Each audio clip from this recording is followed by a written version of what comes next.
All right, and we are live. Welcome everyone to today's training, which will be on Canva.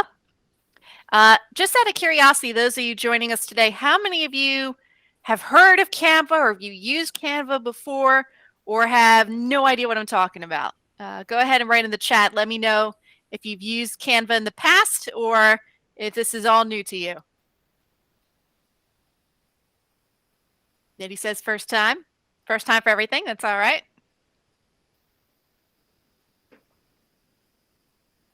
Anybody else? New for everybody? Okay, well, I'm glad. This will be something fun. I think you'll never even heard of it. That's all right. We will get you caught up. So Canva is one of my favorite tools that I've used in my time at EHT. And since that time, I've used it for a lot of things outside of here. I can tell you, even if you don't necessarily at the get-go think if you can use this in your daily life here in the township, in your day job, I can promise you that if you do anything with your kids, your church, you have a side business, essentially any part of your creative life, you will come up with a reason to use Canva, I'm sure. And it's really versatile. It has a lot of power within it. And what we would call it in the ed tech world of being a freemium, essentially it's free to a certain extent, and then you got to pay for things. I can tell you that in both working at the high school and also using this for my business, I have yet to have a real reason to buy the paid version of the account. So I will show you everything we can do within the free part without you having to pay for it.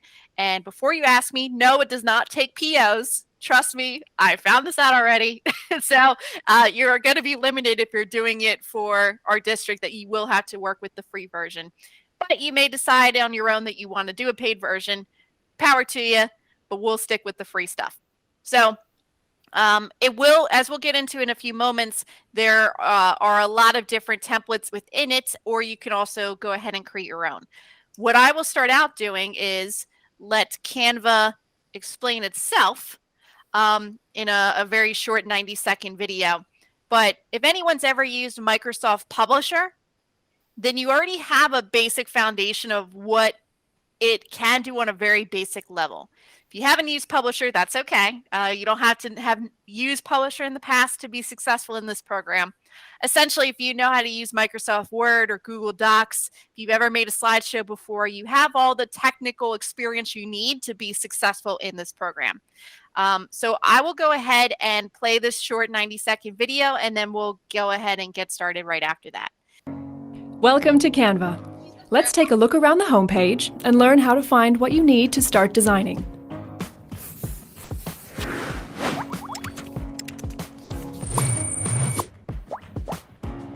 With Canva, you can design anything. There are thousands of professional templates to get you started. You can explore templates in a few ways. Start by typing keywords in the search bar. Browse by document theme, or scroll down the page and be inspired. If you have something specific in mind, you can enter the custom dimensions here. In the top menu, you can discover templates by theme, explore photo and icon libraries, printed products, apps, and more. Or access Design School, where you can learn to use Canva and supercharge your design skills. The sidebar helps you organize your designs. You'll find all the designs you've created in this tab, and designs shared with you by your team in this one. Creating a team is easy. Just add the people you want to design with, assign their role, and invite them. You can also create folders for designs, photos, content, and ideas to keep your projects organized. Canva's homepage makes it easy for you to design anything. Okay, so in that very brief introduction, perhaps you got a sense of what you can do in here. So top things most typically done in my experience with Canva would be making your own flyers, either to share in an email, to put in a backpack mailer. You can do brochures in here. You can do full packets. You can design things for social media, and they're already the appropriate dimensions so they appear correctly on social media. You can do some very, very basic editing for video. I'm not going to say this is a very good video editing tool, but there are some basic editing options in here, including some animations, which could also look really cool. And there's a number of other things that you can do in here from any, whether it's screen design or print design. So moving on from here, what I'm going to have everyone do if they are interested, I'm going to copy this link. I will put it in the chat. So I have created a team. It's the EHT Pride team. You are not obligated to join Canva's team for this. You can just do it on your own. What I would recommend though is if you are going to join the team, that you join it with a school account. That would be by going to canva.com, and then there will be an option for you to sign up, and you would want to choose your Google login and then make sure you're signed into your EHT account. And the reason why you want to do that is if you end up deciding this is something you're interested in doing outside of school, you have your in-school designs in one account, and then you can have your personal life in a different email account. I myself, like I said, I've used Canva a lot in both worlds. So I like to know that my school stuff is always in my school area. And by having everyone join the same team, it works in a similar fashion as Google Drive, that you can share a design with multiple people and get other people to comment or make changes to that document. But it's important that even though I said that, this is not Google Drive. So you're not going to go find Canva if you go to Google Drive. Canva is its own website. It just has similar features like Google Drive would. And just like you're doing now, you have to activate this account. If you wanted to bring any of this content that you create over in Google Drive, you'll have to download it and export it and then upload it. Like, it's a couple extra steps to bring it over into Google Drive. But that's assuming that you really need to share across multiple people. You may find that there's very few reasons to ever do that, and you might just end up using your own designs within here. So I will give anybody a couple minutes, a couple seconds. I don't think you need minutes. If you wanted to click on the link in the chat to join the team and activate your account, you can do that.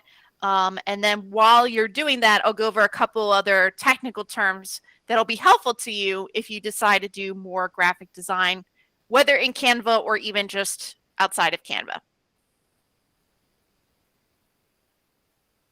So I use these terms very loosely because this has been such a part of my life for so long. But I think it's important that everyone's on the same page when I use some of these terms. So some of them might be familiar to you. Others you may not have had a reason to know. So we'll get everyone caught up. In a few moments, I'm going to share a Google Drive link with you. It is EHT branded graphics. So I took like the top 5 or 10 graphics that I know that are frequently requested across the district, like the eagle or different versions of the eagle holding the banner, like holding the word EHT Pride or the hashtag EHT Pride, hashtag EHT Strong, the one that you see in the top right corner with no banner. Like, those are just some of the most popular images found across the district. And what you're going to find is all the pictures that I'm giving you are PNG files. PNG, you've probably seen at the end of an image file before, or maybe you have not. More commonly might have been a .jpg or a JPEG file.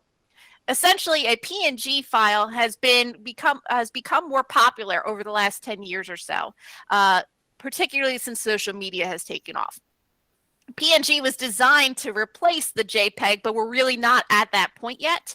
The biggest difference between a JPEG and a PNG file is that the PNG can hold transparent features. So what I mean by that is, if you ever took one of the graphics that you found as a clip art or something like that, and you brought it into, let's say, a PowerPoint or a Google slideshow, you might notice that there is a white background behind your graphic. That's because it's most likely a JPEG file. JPEGs cannot have transparency qualities to them. Where a PNG file, like you'll see in the top right corner of my slideshow here, there is no white box around the image. It has that transparency feature, and that's what'll make a graphic design have a better quality, is to have those kinds of clip art features. So what I'm going to do now is I will share that link. This will be in your chat as well. So if you would like to download any of the EHT branded graphics that I've correlated for you, you can either share them to your drive or download them local to your computer, but they are now in the chat should you like to access them. Some other things I'll just point out to you while we're talking about graphic types of files is that sometimes if you're working with other vendors, let's say that the high school wanted to print a really large banner and they have Jostens working with them, and Jostens says, can you send that to me as a vector file or as an EPS file? And you're like, I send a PNG because that's what I know. I don't know how to do the vector of EPS. If you get a question like that, I would say to you that you want to revert back to EHTTV's district communications. Of course, you can always ask me too, but Tyler Gardner now holds the keys to all the branded social media designs. You as an everyday person are not going to have Adobe programs. Like you won't have Adobe Illustrator or InDesign. So you really generally wouldn't have reason to have access to a vector or an EPS file. So again, if you get a request like that from a vendor, just go ahead and reach out to Tyler or any one of the IT staff, and they can point you in the right direction. Another file that you're probably more familiar with would be a PDF file. So a PDF file is a portable document file that came from Adobe. Essentially, PDFs are designed to be a flattened version of a document. So unless you have a high-level Adobe program, you're not going to edit an Adobe PDF file. So you might be thinking, all right, well, I've sent PDFs in the past, or I've printed them out before, but like, what would be the reason why you'd want a PDF instead of like a Microsoft Word document or a Google Doc? You've probably experienced in the past that, let's say you made something in Microsoft Word and you used a certain font, or you had tables inside of that document, and then you go to send it to someone else and they're like, oh, it's all a mess and all my text is all over the place. So it might be that you had a certain font or a certain dimension within that document, and when you went to email that to somebody, all that information didn't transfer over. So a PDF, when it comes to design, is very important because it'll keep all of your fonts intact. It'll keep all of your spacing intact. You don't have to worry about it getting to be a mess. And like I said, the average everyday person, 98% of the population, will not be able to edit a PDF. So they can't go in and make changes to the original document. And that's why you'd want a PDF. I'll also put in there too that if you, let's say that you make something in Canva, you download it as a PDF, and then you put it in your Google Drive. You know, one of the nice things about Google Drive is that it's a live document that anyone who accesses the link can see that, and if you make a quick typo change to a document, that it's updated for everybody. You still can do that with the PDF. You would just re-upload it as the same file name, and anyone who had the link to the PDF in the first place would get the updated version of the PDF. I'm getting a little bit down a rabbit hole with that, but if anyone runs into an issue with that, feel free to reach out to me. I'm happy to help you with those sort of things. But now what we're going to do is I'm going to stop sharing this, and I'm going to start sharing my Canva screen. So give me 1 second while I flip on over. This one.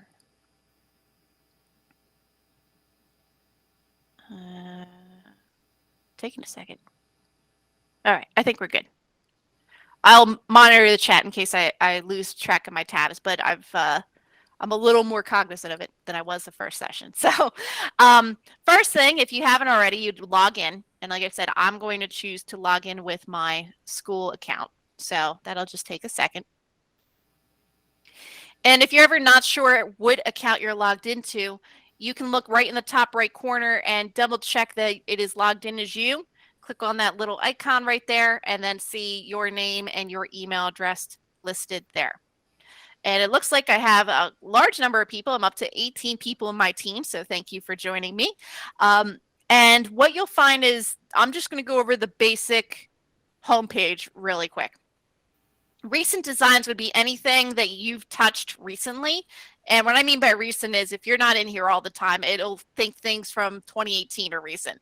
It's basically whatever your most recent documents are going to come to the top, which are also right here.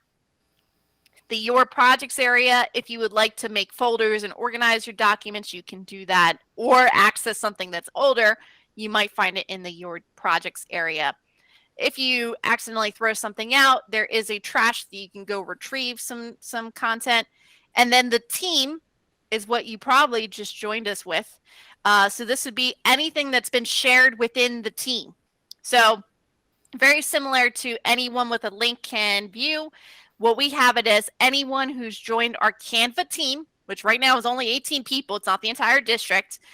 Anyone who's in our team would be able to view, or if you have it set to edit, think of that like almost like a team drive would act. So that is what we have going on here. You're also going to see on this homepage and throughout the website, anytime you see this little crown icon, this little yellow icon over here on the right hand side, or sorry, left and right. I don't know what my left and right is anymore. It's the end of the day. Don't give me a hard time. I wish it was Friday. So you'll find that icon essentially means that you would need a paid account to get to those features. A brand account would allow you to choose specific colors that are related to our school brand or have quick access to our logos. But what I just did by sharing that Google Drive folder with you is you can kind of bypass this step and not need the paid version. So there's no need for you to get involved with that. What I'm going to have us do is I'm going to have us do an Instagram quote. But before I do that, I did want to point out to you, if I go back to the homepage, here are just a handful of the different types of files that you can make inside of here. I mentioned there is a video option that you can put text on top of video or trim it back. As I said, it's not what I would call a video editing software, but if you have one video clip that you want to do something to, you have the option to. There's also a resume builder. There is a presentation option. I love their presentation feature in here. It's a much nicer, cleaner version of Google Slides. You can build graphics in here. You can have them animate on their own. It's just, to me, it's a very nice visual to use their presentation software should you decide to use that. Like I said, you have Instagram posts. It's already scaled and cropped to be a square, so you don't have to worry about the dimensions or things getting cut off. It already will know to have it inside of those dimensions. If you wanted to use the poster printer and print something large, there's an option for the poster size in here. That's like a half-page flyer.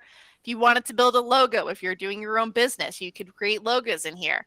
Facebook posts, you can create cards, you can do menus, certificates. All these different options are in here, and you can just keep scrolling. And there's even more depending on what you access up here. But for today, to keep it simple, I'm going to do an Instagram.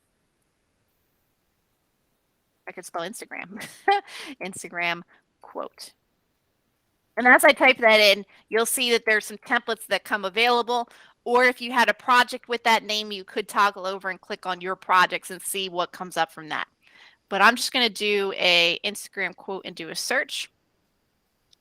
And then all of these options, all these templates are already available to you. Now, two things I'm going to point out to you. One, going back to trying to make sure you get the free version, don't pick templates that have a little $sign because you got to pay to use them. If you had a paid account, it's not like it's a lot of money, but we're sticking with the free stuff. So I try to stick to just make sure I choose things that are really, truly free. Or you just kind of, like I said, hover over and see if you see the word paid. Don't choose things that say paid. You want to choose something that's a little more basic. So I'll probably click on this one. It's nice and easy. You're also not limited to what the template looks like. You could pick any template, just start from scratch and delete everything off of it and just work within the dimensions of that. I myself do that most of the time that I'm in here, but sometimes I'll start with a design and kind of like the feel of it or the color scheme it has, and then I'll make changes to it as I go along. You're not married to exactly the way you see it that you can't change it. So And as I mentioned before, if you have experience using Microsoft products, if you have experience using Google products, you will already know how to do the basic things within here. There's really no rocket science. You just got to kind of find some of the things that maybe you're used to looking to use. So when I hover over here, you'll see like right now, when I hover back and forth, my background sort of gets selected.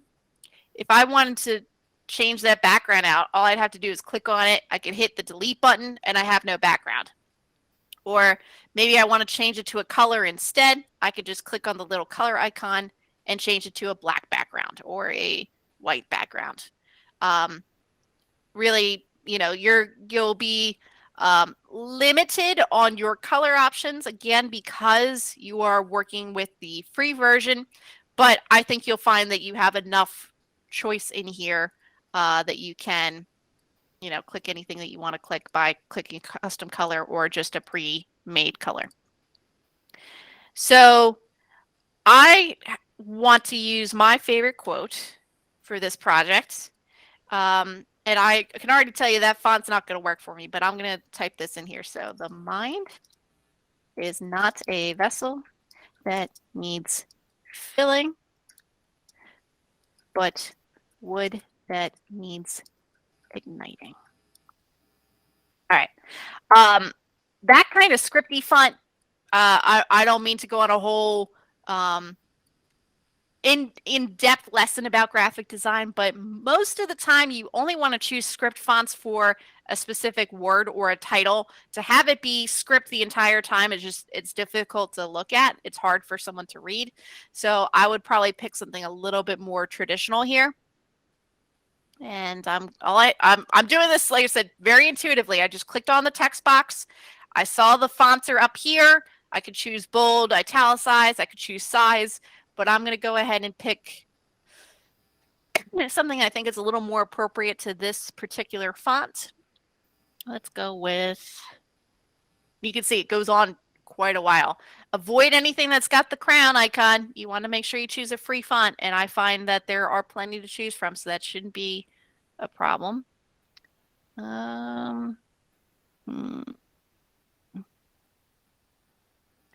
Let's go with this one.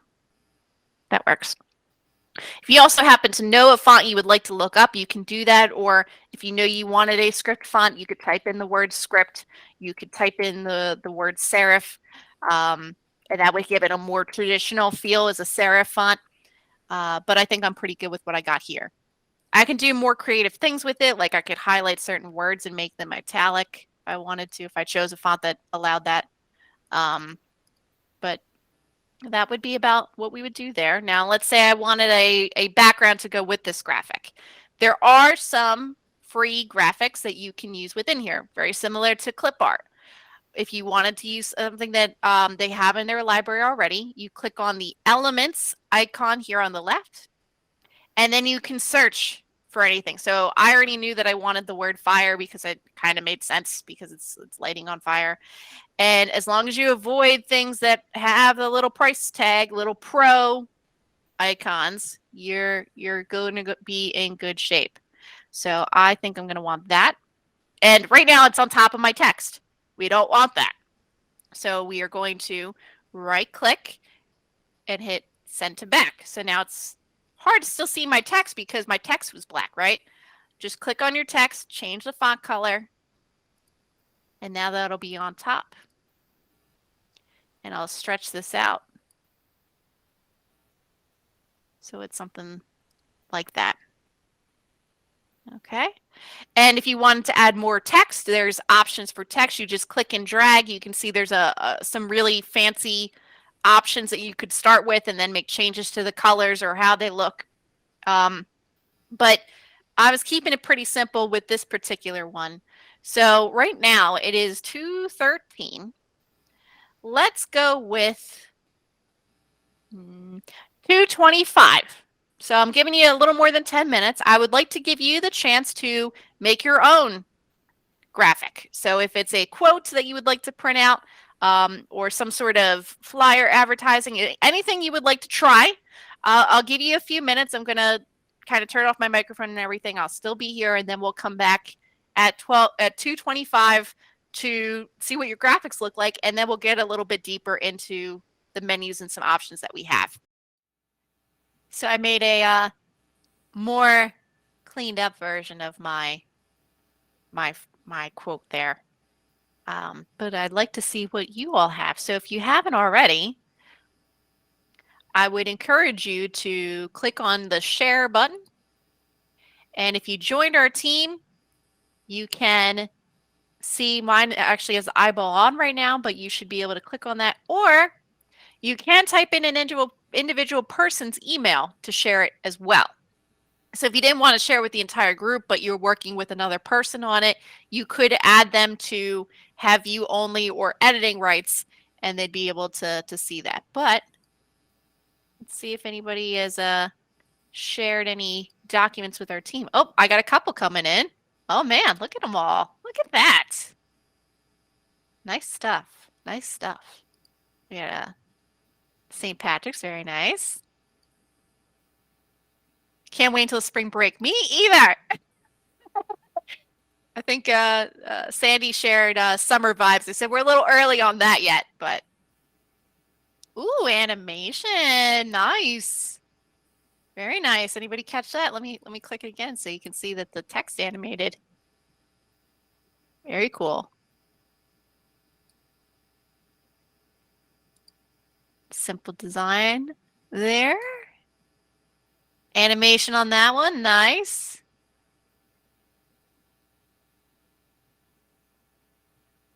Very nice. Nice job, everyone. So I'm just going to make sure we didn't get any other, miss any. Oh, we got a couple more. See? And I could tell you, like with this one here, with this really cool Love You font, like that's not something that you would natively have in a Publisher or Google Slide. There's just not that much creative ability in those programs. And that's where I think Canva wins out. Because you can take those same concepts that we just applied to this Instagram one and apply them to a real slideshow or to a flyer, a brochure, whatever you could come up with. So a couple more things I wanted to point out to you here. I'm going to go back to some of my recent designs. And let me choose the summer packet from last year. Some of you might remember seeing this. We send it out to parents. This entire PDF that you might have seen on our website, I created originally in Canva. And to do any of these kinds of designs, of course, you would start with a print design versus like an Instagram one like we just did. But you could just add an additional page or choose a design template that you'd like to start with, and then you can copy a page that you liked if you liked how you did on that design and continue to make additional pages. And you can see I had all these, this is all just right within Canva. I could add additional people to work on this with me or make changes. And then when you're done with how it looks, the important next step is to make sure you download it, because like I told you, Canva is not Google Drive. So if you want it to go anywhere, you need to get it out of Canva. And we call that process exporting in other video production, graphic design. That's like a more common term, is to export something. So when you're done, you would click on the three dots in the top right corner and you would click download. You also, depending on what design you're on, like if you're still on your Instagram one, you might see download as an option already. Now, I will tell you, like we learned before, there's two files you generally want to work with. A PNG, if it's a flat image that you want to put on social media or on your s'mores. That came up last session. If you wanted to make an image for your s'more, you can create it in here, download it, and then upload it to s'more. Or if you're going to print it out, you might want to do the PDF print. That's going to be a higher quality PDF than one that you might be emailing. So the file will be larger. Really depends. Now that CSVG, that's that vector file I was telling you about, you'd have to have a paid account to do vector. So we're going to skip over that. Since it's on the screen, just to point it out to you, if you did make a video or something that was animated, you may need to choose a MP4 or a GIF to show that animation. Because if you choose a PNG or PDF, it's going to be flat. It's not going to have that animation feature to it anymore.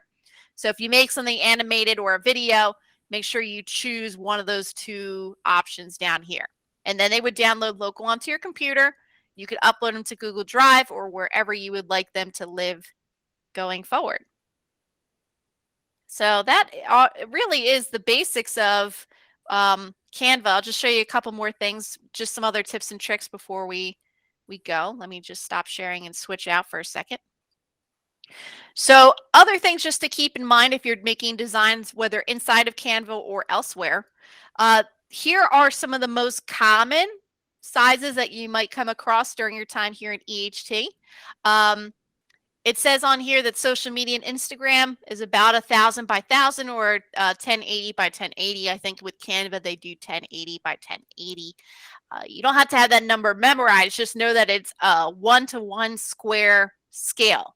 If you have it at a lesser pixel rating, your image might get too small and you may end up with a low quality graphic.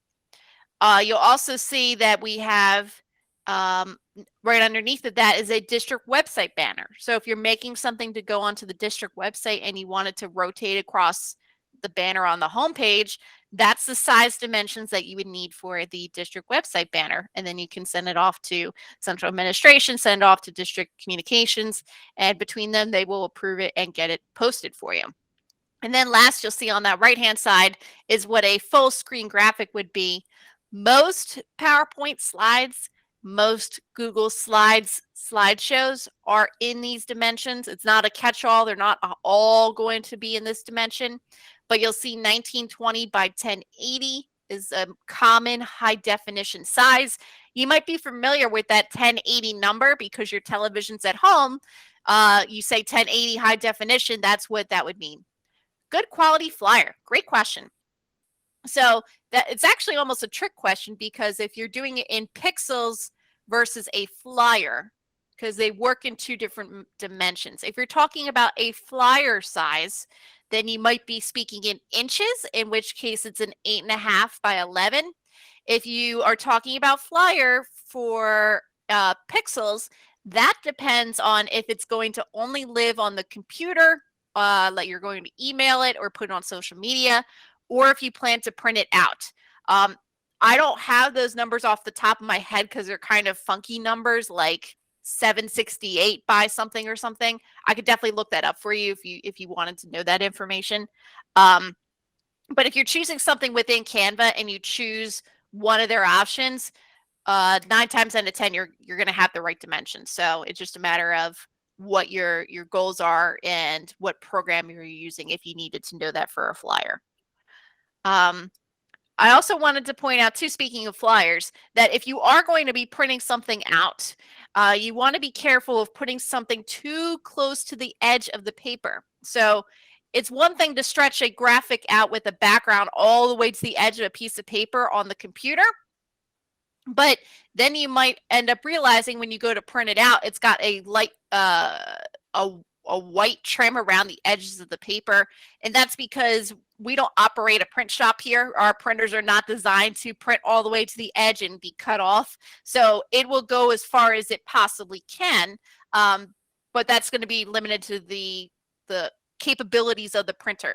So if you know you're going to be printing a flyer, my suggestion is to not have a colored background that goes all to the way to the edge, or you should account for that and just plan that your paper is not going to go all the way to the edge. Also in that same idea, you don't want to have your text or any other important graphics all the way too close to the edge for that same reason, because it might look fine on your computer, but when you go to print it out, it might get cut off. So even though your program using Canva or something else may not have these lines available to you, this is a more common Photoshop, Illustrator, InDesign feature. You can sort of give yourself a mental note of, hey, if I got important text, I don't want it to go all the way to the edge of the paper because when I go to print it out, it might get cut off. So that's just a general rule of thumb. If this was a full graphic design class, I could tell you how you account for bleed and things, but we just don't have those capabilities in district. If you're going to use an outside printer, to do these types of things, like for the brochures that were just printed for the high school recently or something like that, there's a mathematical equation that you include so that you print all the way to the edge. Two more things about this slideshow I wanted to share with you.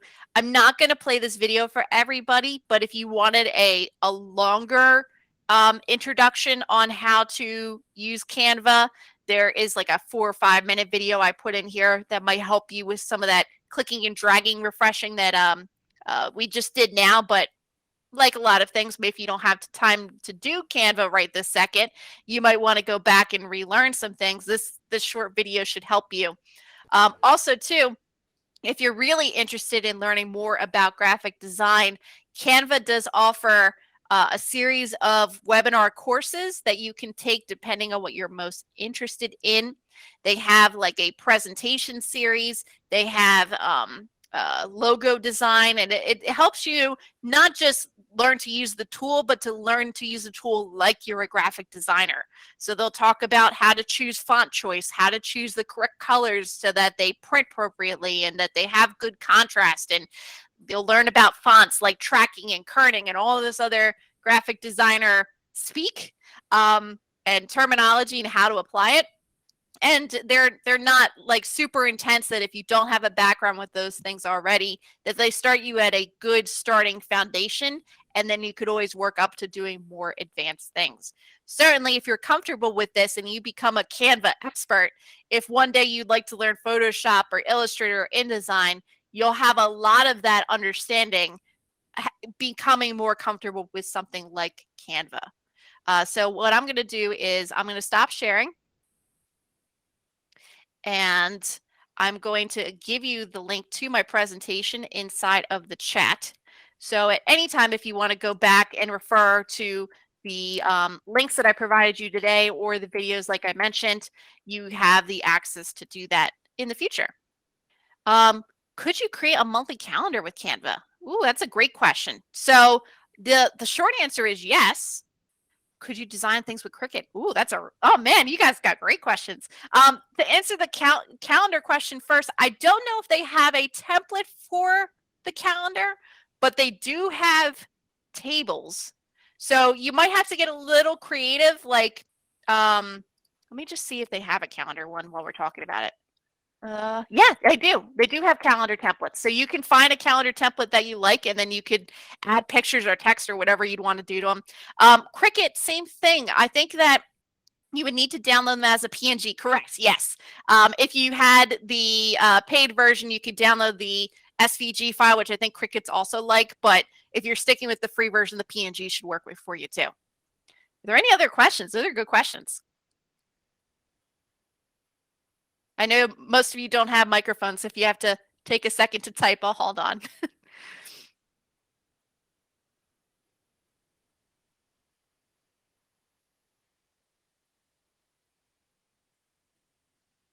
Well, while we're waiting for that, if anybody does have any other questions, I know part of what we were thinking with this particular PD. Yes, your account. Yep, you can use it. There's no limit to it. It's free. What you activated today, you will have as long as you'd like to use it. So we were thinking that when we designed this PD for today, that we knew we were doing it on Thursday, and there was another half day tomorrow. Between the time you have left today, and then also for tomorrow, feel free to get to come up with a project you'd like to try in Canva.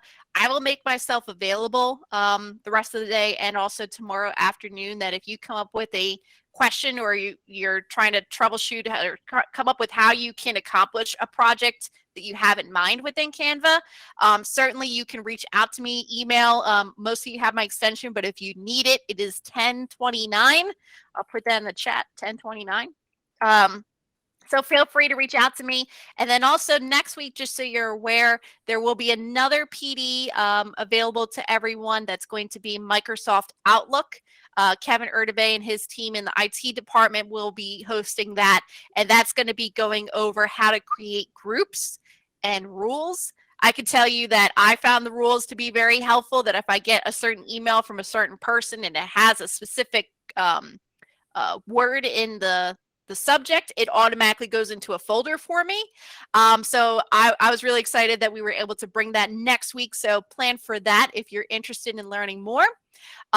I will stay on the call for a couple more minutes, and I will make this recording available as well on my YouTube channel. But other than that, I hope you all have a great rest of your afternoon, and I will catch you next time.